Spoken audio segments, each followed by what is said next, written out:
Hello everyone. हम science पढ़ रहे थे तो उसका पहला पार्ट हम पढ़ चुके हैं। ये है हमारा दूसरा पार्ट। तो चलिए शुरू करते हैं। उम्मीद है आपको ये सब पसंद आ रहा होगा, और अगर पसंद आ रहा है तो लाइक एंड सब्सक्राइब करें। कोशिका। कोशिका की परिभाषा किसने दी? कोशिका की परिभाषा क्या होती है? जीवों की संरचना एवं कार्यात्मक इकाई को कोशिका कहते हैं। कोशिका की खोज रॉबर्ट हुक ने 1665 में की थी। रॉबर्ट हुक की पुस्तक है माइक्रोग्राफिया, जिसमें कोशिका शब्द का उल्लेख किया गया है। कोशिका सिद्धांत के प्रतिपादक स्लाइडेन और स्वान हैं। कोशिका के प्रकार: प्रोकैरियोटिक कोशिकाएं और यूकैरियोटिक कोशिकाएं। प्रोकैरियोटिक कोशिकाएं मतलब एक कोशिकीय। प्रोकैरियोटिक कोशिकाएं कौन सी होती हैं? केंद्रक, केंद्रक कला, केंद्रका, कलायुक्त कोशिकांग अनुपस्थित होते हैं। आनुवांशिक पदार्थ उपस्थित होते हैं। राइबोसोम उपस्थित होते हैं। उदाहरण क्या है प्रोकैरियोटिक कोशिकाओं के? जीवाणु और नीलहरित शैवाल। यूकैरियोटिक कोशिकाएं कौन सी होती हैं? जिनमें पूर्ण विकसित केंद्रक होता है, केंद्रका होती है और कलायुक्त कोशिकांग होता है। हिस्टोन प्रोटीन की उपस्थिति होती है। उदाहरण है पेड़ पौधे और जंतु, मतलब मनुष्यों में, जंतुओं में, इन सब में कौन सी कोशिकाएं पाई जाती हैं? यूकैरियोटिक। कोशिका के भाग: पहला है कोशिका भित्ति। कोशिका भित्ति सिर्फ पादपों कोशिका में पाई जाती है। ये सेलुलोज से निर्मित होती है और कोशिका का सबसे बाहरी आवरण होता है। माइटोकॉन्ड्रिया, सूत्रकणिका भी कहते हैं। माइटोकॉन्ड्रिया की खोज अल्टमैन ने 1886 में की थी। इसका नामकरण बेंडा द्वारा दिया गया। माइटोकॉन्ड्रिया श्वसन संबंधी क्रियाएं माइटोकॉन्ड्रिया में होती हैं। जीवाणु एवं नील हरित शैवालों में अनुपस्थित होता है माइटोकॉन्ड्रिया। अन्य नाम कोशिका का पावर हाउस भी है। क्रेब्स चक्र इसी में संपन्न होता है। किसमें? माइटोकॉन्ड्रिया में। अगला है राइबोसोम। राइबोसोम का नामकरण रॉबर्ट द्वारा दिया गया। प्रोटीन संश्लेषण में सहायक होते हैं राइबोसोम। इनका अन्य नाम है प्रोटीन की फैक्ट्री। प्रोटीन की फैक्ट्री किसे कहते हैं? राइबोसोम को। अब है अंतःप्रद्रव्य जालिका। राइबोसोम इसी से चिपके रहते हैं। किससे? अंतःप्रद्रव्य जालिका से। लिपिड संश्लेषण का मुख्य तत्व स्थल क्या होते हैं? अंतःप्रद्रव्य जालिका लिपिड संश्लेषण का मुख्य स्थल होते हैं। आगे बढ़ते हैं।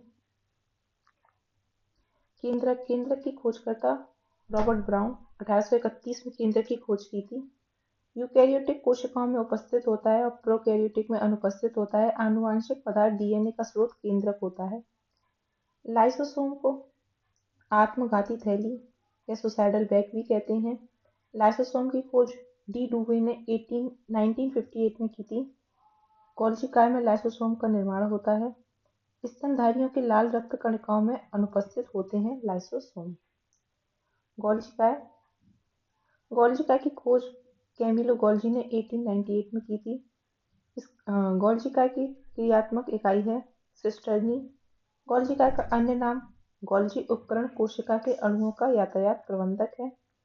ग्लाइकोप्रोटीन एवं ग्लाइकोलिपिड का निर्माण गोल्जिका में होता है। लवक केवल पादपों में उपस्थित होते हैं। हरित लवक जैसे। खोजकर्ता कौन है लवक के? हैकेल। 1865 ईस्वी में लवक की खोज की थी। पादप कोशिकाओं एवं जंतु कोशिकाओं में अंतर। पहली है कोशिका भित्ति। पादप कोशिकाओं में उपस्थित होती है जबकि जंतु कोशिकाओं में अनुपस्थित होती है। लवक पादप कोशिकाओं में उपस्थित होते हैं, जंतु कोशिकाओं में अनुपस्थित होते हैं। तारककाय पादप कोशिकाओं में उपस्थित होते हैं, जंतु कोशिकाओं में अनुपस्थित होते हैं। रिक्तिका पादप कोशिकाओं में बड़ी होती है, जंतु कोशिकाओं में छोटी होती है। सौर ऊर्जा एटीपी में बदलती है क्लोरोप्लास्ट में। जीनोटाइप है जीवों का आनुवंशिक संगठन। ऐसे जीव जिनमें लिंग गुणसूत्र नहीं होते अपितु पर्यावरणीय ताप के आधार पर लिंग निर्धारण होता है। सरीसृप प्लाज्मा झिल्ली बनी होती है प्रोटीन व लिपिड से।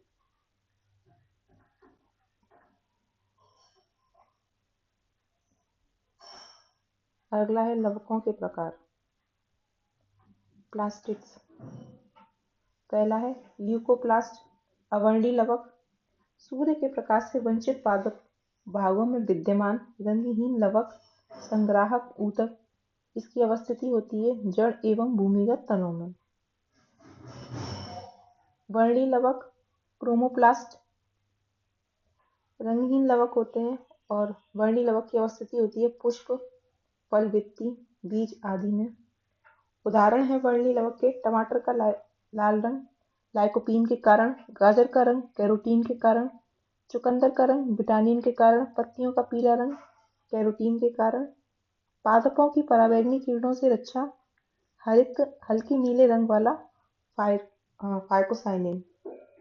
पादपों की पराबैंगनी किरणों से रक्षा कौन सा लवक करता है? हल्के नीले रंग का फाइकोसाइनिन। हरित लवक क्लोरोप्लास्ट हरे रंग का होता है। क्लोरोफिल उपस्थित होता है, प्रकाश संश्लेषण में सहायक है। इसकी अवस्थिति पत्तियों में होती है। किसकी? हरित लवक की, क्लोरोप्लास्ट की।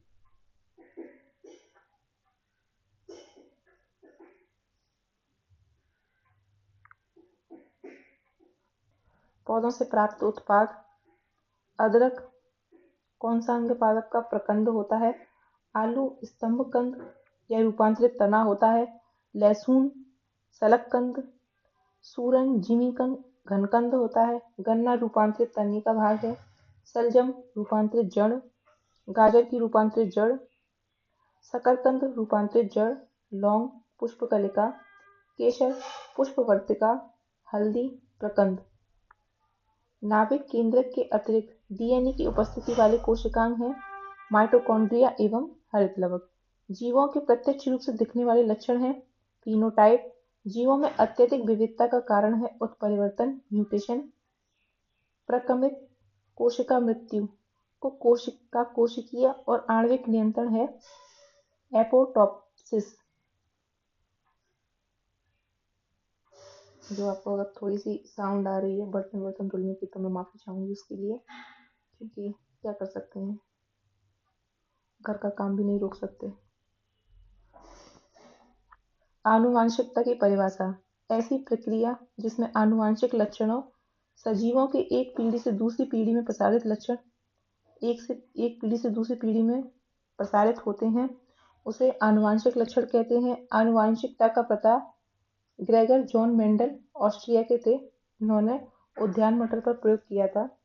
मेंडल द्वारा प्रतिपादित नियम प्रभाविता का नियम, लॉ ऑफ डोमिनेंस, स्वतंत्र आप्यून का नियम, लॉ ऑफ इंडिपेंडेंट असॉर्टमेंट, पृथक्करण का नियम, लॉ ऑफ सेग्रीगेशन, युग्मकों की शुद्धता का नियम।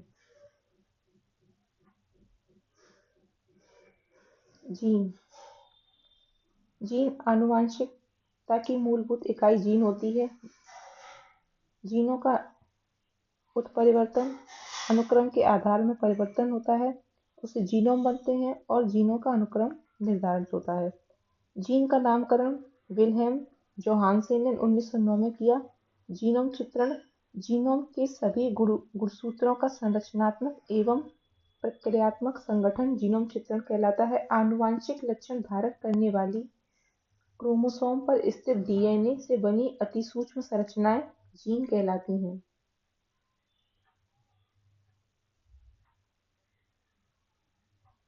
क्रोमोसोम गुणसूत्र क्या होते हैं?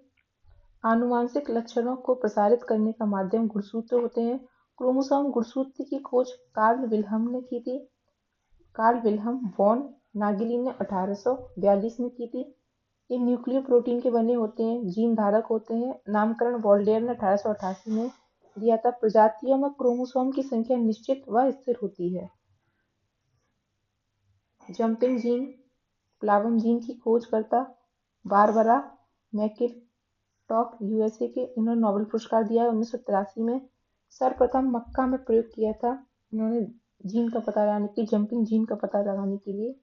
ऐसे आनुवंशिक तत्व जो एक गुणसूत्र के स्थान से दूसरे स्थान में जाने में समर्थ होते हैं उन्हें जंपिंग जीन कहते हैं। ट्रांसपोजोन कोशिकाओं में डीएनए के खंड को ट्रांसपोजोन कहते हैं।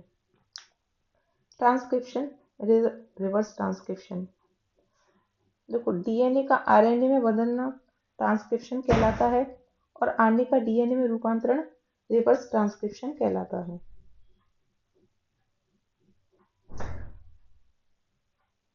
डीएनए डीएनए का फुल फॉर्म है डीऑक्सीराइबो शर्करा। डीएनए की खोज स्विस रसायन शास्त्री फ्रेडरिक मिशर ने 1869 में की थी। कुंडलीकार विन्यास की खोज doctor James Watson, doctor Francis Crick, MHF Wilkinson तथा फ्रैंकलिन ने 1953 में की थी। ये न्यूक्लिक अम्ल के बने होते हैं। प्रयोगशालाओं में सर्वप्रथम संश्लेषण हरविंद खुराना ने किया था डीएनए का। ये फॉस्फेट से बने होते हैं। इसकी जो भारी संरचना होती है फॉस्फेट की बनी होती है। और नाइट्रोजनी बेस कौन से होते हैं इसमें? एडिनिन, ग्वानिन, थाइमिन और साइटोसिन। ट्रांसफर आरएनए, टीआरएनए भी कहते हैं। प्रोटीन संश्लेषण हेतु अमीनो अम्ल राइबोसोम पर लाना। ट्रांसफर आरएनए का काम क्या है? प्रोटीन संश्लेषण हेतु अमीनो अम्ल राइबोसोम पर लाना। आरएनए के प्रमुख प्रकार आरआरएनए और एमआरएनए। आरआरएनए प्रोटीन संश्लेषण में सहायक होते हैं। राइबोसोमल आरएनए भी कहते हैं इनको। एमआरएनए मैसेंजर आरएनए होते हैं। केंद्रक के बाहर प्रोटीन संश्लेषण हेतु उपयुक्त अमीनो अम्लों को चुनने के लिए संदेश देते हैं।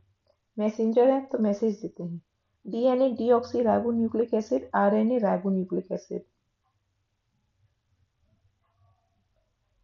राइबोसोम स्मॉल सबमिट, ये आरएनए का फंक्शन दिखाया गया है। Ribosome large submit, transfer RNA और मैसेंजर आरएनए। अगली तरफ बढ़ते हैं। डीएनए और आरएनए में मुख्य अंतर क्या है? डीएनए की फुल फॉर्म है डीऑक्सीराइबोन्यूक्लिक एसिड, जबकि और इसमें डीऑक्सीराइबो शर्करा पाई जाती है। आरएनए में राइबो शर्करा पाई जाती है। डीएनए में एडिनिन, ग्वानिन, थाइमिन और साइटोसिन जो है बेस होते हैं, जबकि आरएनए में थाइमिन के स्थान पर क्या पाया जाता है? यूरेसिल पाया जाता है। डीएनए कहाँ पर अवस्थित रहते हैं? केंद्रक एवं कुछ मात्रा में माइटोकॉन्ड्रिया व हरितलवक में अवस्थित रहते हैं, जबकि आरएनए की अवस्थिति केंद्रक एवं कोशिका द्रव्य दोनों में होती है। जैव उर्वरक नाइट्रोजन स्थिरीकरण करने वाले जीवाणु को क्या कहते हैं? जैव उत्प्रेरक कहते हैं। मुख्यतः दलहनी फसलों में पाए जाते हैं, जैसे चना, मटर, सेम, अरहर आदि दल। ये दलहनी पौधा है। आगे है नाइट्रोजन स्थिरीकरण में सहायक जीवाणु कौन कौन से हैं? सोयाबीन, राइजोबियम, जैपोनिकम है सहायक जीवाणु नाइट्रोजन स्थिरीकरण के लिए। तीन पत्तिया घास में राइजोबियम ट्राइफॉली है। लुसर्न में राइजोबियम मेलिलोथी है। जलीय फर्ण में एनाबीना एजोली है। गुन्नेरा मैक्रोफाइला में नॉस्टॉक मार्कोरम है। अगले की तरफ बढ़ते हैं।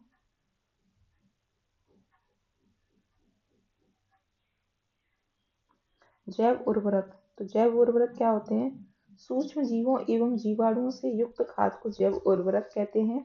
ये पर्यावरण हितैषी होते हैं। नाइट्रोजन एवं फास्फोरस की उपलब्धता अधिक होती है जैव उर्वरक में। खेतों के लिए लाभकारी सूक्ष्म जीव होते हैं। जैव उत्प्रेरक के प्रकार कंपोस्टिंग, एक्सीलरेटर, सेलुलोनिक और लिग्नोलिटिक। और नाइट्रोजन स्थिरीकरण वाले जैव उत्प्रेरक कौन कौन से हैं? राइजोबियम, एजिटोबैक्टर, एजोस्पाइरिलम, एसिटोबैक्टर, नील हरित शैवाल और एजोला। फास्फोरस घुलाने वाले जैव उत्प्रेरक हैं बैसिलस, स्यूडोमोनास, एस्परजिलस। पौधों की वृद्धि को प्रोत्साहन देने वाले जैव उत्प्रेरक हैं राइजोबैक्टीरिया और स्यूडोमोनास। स्यूडोमोनास फास्फोरस को घुलने में भी सहायता करता है। नील हरित शैवाल का अन्य नाम है साइनोबैक्टीरिया। ये प्रोकैरियोटिक शैवाल है। प्रोकैरियोटिक मतलब एक कोशिकीय। एजोला का सहचारी है। नाइट्रोजन स्थिरीकरण में सहायक है। अब एजोला का सहचारी है, हमने पढ़ा था।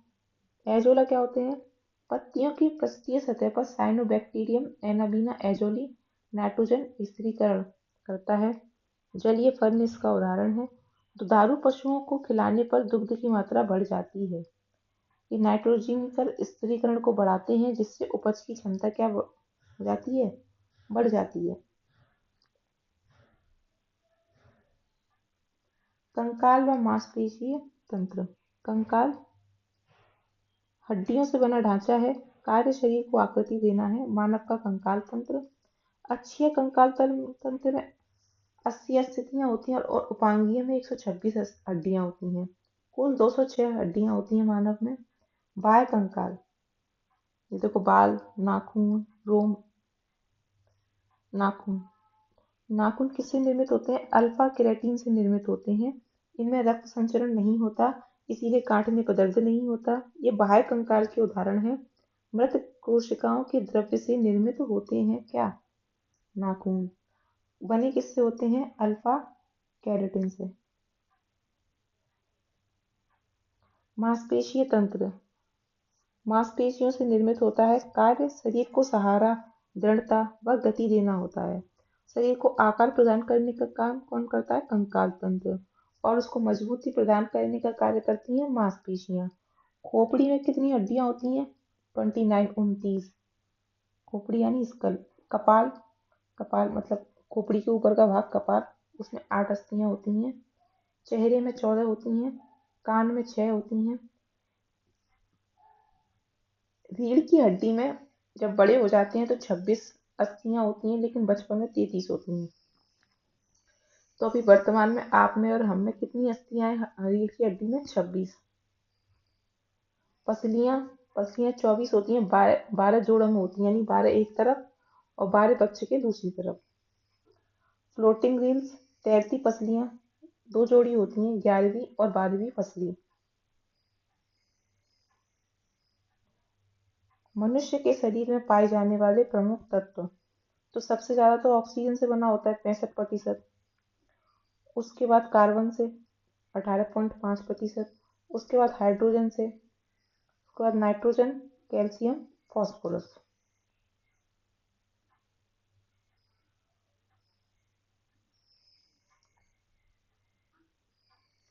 दांत। मानव दंत प्रणाली।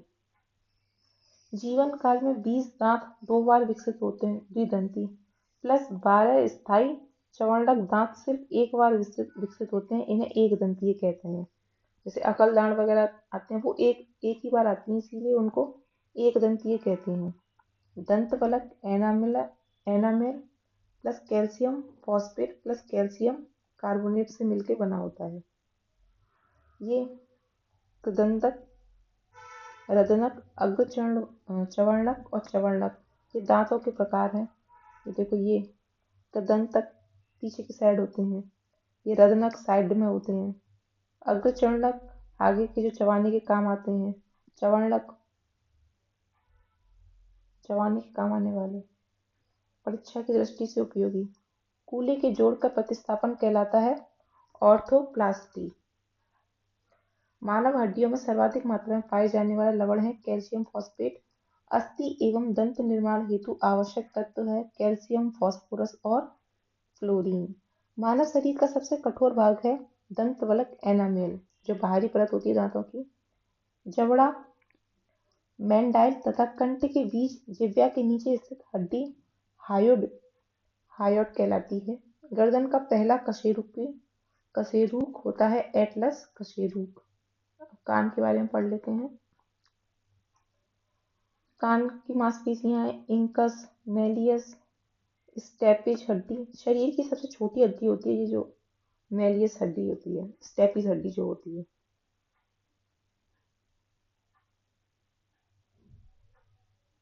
मनुष्य का पैर। जांघ सबसे ठोस हड्डी होती है। फीमर हड्डी शरीर की सबसे बड़ी हड्डी होती है, सबसे भारी हड्डी। प्रमुख अस्थियां, ये जो कॉलर बोन जिसे कहते हैं, जिससे कंधे में जो हड्डी होती है, क्लेविकल कहते हैं इसे, कॉलर बोन। जंतु क्या? हसूली। ये स्कैपुला है। स्कंध फलक शोल्डर ब्लेड। ये स्टर्न है। उरोस्थी, ब्रेस्ट बोन जो बीच में होती है हमारे वक्ष के। कार्पल्स, कलाई। पेटला, घुटना, नी कैप। संयोजी ऊतक, संयोजी ऊतक, लिगामेंट हड्डी प्लस हड्डी, टेंडन हड्डी प्लस मांसपेशी, मतलब दो हड्डियों या मांसपेशियों के जुड़ने को संयोजी ऊतक कहते हैं। संयोजी मतलब दो चीज जुड़ रही होती हैं। तो लिगामेंट कहाँ होती हैं? जहाँ हड्डी और हड्डी जुड़ी होती हैं वो लिगामेंट एरिया होता है, और जहाँ हड्डी या मांसपेशी जुड़ी होती हैं वो टेंडन एरिया होता है। कई बार पैर वगैरह मुड़ जाता है तो डॉक्टर कहते हैं ना कि आपका लिगामेंट ब्रेक हो गया है, मतलब जहाँ पर दो हड्डियों का जुड़ाव था वो जगह, उस जगह में क्रैक आ गया है।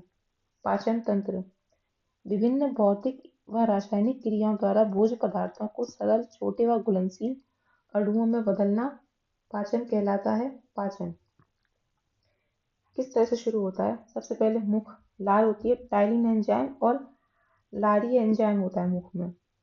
उसके बाद खाना जीभ में जाता है, उसके बाद ग्रसा नली में जाता है। भोजन को आमाशय तक ले जाने का काम कौन करती है? ग्रास नली करती है। ठीक है। फिर है पित्ताशय। पित्ताशय वसा का मलसीकरण करता है जिसमें पित्त का भंडारण होता है। आमाशय जब ग्रसालिका आमाशय तक भोजन को ले जाती है तो आमाशय में हाइड्रोक्लोरिक एसिड रिलीज होता है, और पेप्सिन एंजाइम और प्रोटीन, पेप्सिन एंजाइम होता है जो प्रोटीन के पाचन के लिए आमाशय से रिलीज होता है। यकृत से पित्त का उत्पादन होता है, ग्लाइकोजेनेसिस, यूरिया का संश्लेषण और एल्कोहल का निराविशन, ये सब यकृत में होता है। अग्नाशय से अग्नाशयी रस निकलता है, बड़ी आंत से जल का अवशोषण होता है, छोटी आंत में कार्बोहाइड्रेट का पाचन, वसा का पाचन, प्रोटीन का पाचन और पचे हुए पोषक पदार्थों का अवशोषण होता है। अपेंडिक्स अवशेषी अंग है, पहले इसका इस्तेमाल था, जो मनुष्य की पूंछ थी वो अपेंडिक्स के रूप में, अवशेषी अंग के रूप में मनुष्य के शरीर में पाई जाती है। कई बार ये बढ़ जाती है तो इसका ऑपरेशन करवाना पड़ता है। गूदा मल त्याग के लिए, जब भोजन का पाचन हो जाता है उसके बाद भोजन शरीर से बाहर निकल जाता है। लार का संगठन, लार किस किस चीज से बनी होती है? म्यूकस, लुब्रिकेंट, लारीय एमाइलेज, टाइलिन, स्टार्च का पाचन होता है लारीय एमाइलेज से। लाइसोजाइम एंजाइम से जीवाणु का नाश होता है। सोडियम, क्लोरीन, पोटेशियम आदि इलेक्ट्रोलाइट खाने में नमी प्रदान करते हैं। लिंगुअल लाइपेज वसा के पाचन में सहायक होता है। आमाशय, आमाशय की जठर ग्रंथियों से जठर रस निकलता है जो कि हल्का पीला होता है और भोजन को अम्लीय बनाता है। हाइड्रोक्लोरिक अम्ल निकलता है जिससे भोजन का अपघटन हो। पेप्सिन एंजाइम से प्रोटीन का पाचन होता है। श्लेष्मा आमाशय के आंतरिक आस्तर की अम्ल से रक्षा करती है, श्लेष्मा झिल्ली। रेनिन एंजाइम कैसिनोजन दूध को कैसीन में परिवर्तित करने के लिए आमाशय में मुक्त होता है या फिर आमाशय से निकलता है। लैंगरहैंस की दीपिका, आइलैट्स ऑफ लैंगरहैंस, खोजकर्ता लैंगरहैंस थे, ये अग्नाशय का एक भाग है। इंसुलिन, ग्लूकागोन, सोमेटोस्टेनिन हार्मोन का स्रावण किससे होता है? लैंगरहैंस की दीपिका से। और लैंगरहैंस अग्नाशय का भाग है, पैनक्रियास का भाग है। ये क्वेश्चन बार बार पूछा जाता है कि इंसुलिन का स्रावण कहाँ होता है? तो अग्नाशय की लैंगरहैंस की दीपिका में। अग्नाशय, अग्नाशय मानव शरीर की दूसरी सबसे बड़ी ग्रंथि है, सब, और पहली सबसे बड़ी ग्रंथि है छोटी आंत। यह अंतःस्रावी और बाह्यस्रावी दोनों ग्रंथियों का मिश्रण है। क्षारीय अग्नाशय रस पूर्ण पाचक रस का स्रवण अग्नाशय करता है। किस किस का किस किस क्षारीय अग्नाशय रस का स्रवण अग्नाशय में होता है? ट्रिप्सिनोजन, अक्रियाशील ट्रिप्सिन का प्रोटीन को पॉलीपेप्टाइड में तोड़ता है। अग्नाशयी लाइपेज वसा का पाचन करता है। अग्नाशयी एमाइलेज स्टार्च का पाचन करता है। अब है यकृत, लीवर। मानव शरीर की सबसे बड़ी ग्रंथि है यकृत। इसका भार लगभग 1.5 किलोग्राम होता है। यकृत में पित्त का उत्पादन होता है। रक्त में अमीनो अम्ल का विनियमन होता है। यूरिया का संश्लेषण यकृत में होता है, लगभग 500 क्रियाएं करता है। ग्लाइकोजेनोलिस, हेपेरिन व फाइब्रोनोजेन प्रोटीन का उत्पादन यकृत में होता है। शरीर को ताप को बनाए रखने के लिए यकृत आवश्यक है। पित्ताशय, गॉल ब्लैडर, इसमें पित्त का भंडारण होता है प्रतिदिन लगभग 800 से 1000 ml। ये पित्त का श्रवण करता है, वसा का पाइसीकरण करता है, इमल्सिफिकेशन, लिपिड्स के पाचन व अवशोषण में सहायक है। इसका पीएच पित्ताशय का 7.7 होता है, क्षारीय होता है, रंग पीला हरा होता है। बिलिरुबिन की अधिकता से पीलिया हो जाता है। तो जब क्वेश्चन आए कि पीलिया किसकी अधिकता से होता है, पित्त में बिलिरुबिन की अधिकता से। अब पढ़ेंगे छोटी आंत। छोटी आंत के 3 भाग होते हैं, ग्रहणी, मध्यांत्र और शेषांत्र। डुडेनम, जेजुनम और इलियम। ग्रहणी मतलब यहाँ से प्रवेश करता है, मध्यांतर ये पूरी जो आपको दिख रहा है गोल गोल गोल गोल, ये सब मध्यांतर, शेषांत्र जहाँ से भाग निकलता है। अत्यधिक कुंडलित नलिका है 6 से 7 मीटर लंबी। भोजन का अंतिम रूप से पाचन व अवशोषण का कार्य छोटी आंत करती है, स्मॉल इंटेस्टाइन। इरेप्सिन, पेप्टोन्स पाचन, अमीनो अम्ल, माल्टेज, माल्टोज का पाचन करता है, ग्लूकोज का। लैक्टेज, लैक्टोज का पाचन कर उसे लैक्टोज और ग्लूकोज में परिवर्तित करता है। लाइपेज, इमल्सिफाइड वसा का पाचन कर फैटी एसिड में परिवर्तित करता है। सुक्रोज का विखंडन ग्लूकोज एवं फ्रुक्टोज में विखंडन करता है। बड़ी आंत, देखो इसका नाम भले ही बड़ी आंत है पर यह होती छोटी आंत से छोटी है। 3 भागों में विभक्त होती है, सीकम, कोलम और मलाशय। इसका कार्य क्या है, जल का अवशोषण करना बड़ी आंत का। छोटी आंत का कार्य है भोजन का पाचन करना और बड़ी आंत का है जल का अवशोषण करना। अपेंडिक्स, इसका अन्य नाम है कृमि रूप परिशेषिका, ये अवशेषीय अंग का उदाहरण है। बृहतांत्र के सीकम से जुड़ा होता है। लार में जल की मात्रा कितनी होती है, 99.5%। प्रतिदिन लार का औसत स्राव होता है, औसत 1 से 1.5 लीटर। ग्लूकोज को इथेनॉल में परिवर्तित करने के लिए एंजाइम का नाम है जाइपेज। एंजाइम मूलतः होते हैं जैव उत्प्रेरक प्रोटीन। दूध को पचाने वाले एंजाइम का नाम है रेनिन।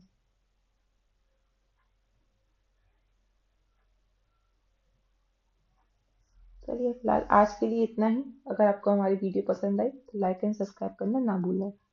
Thank you.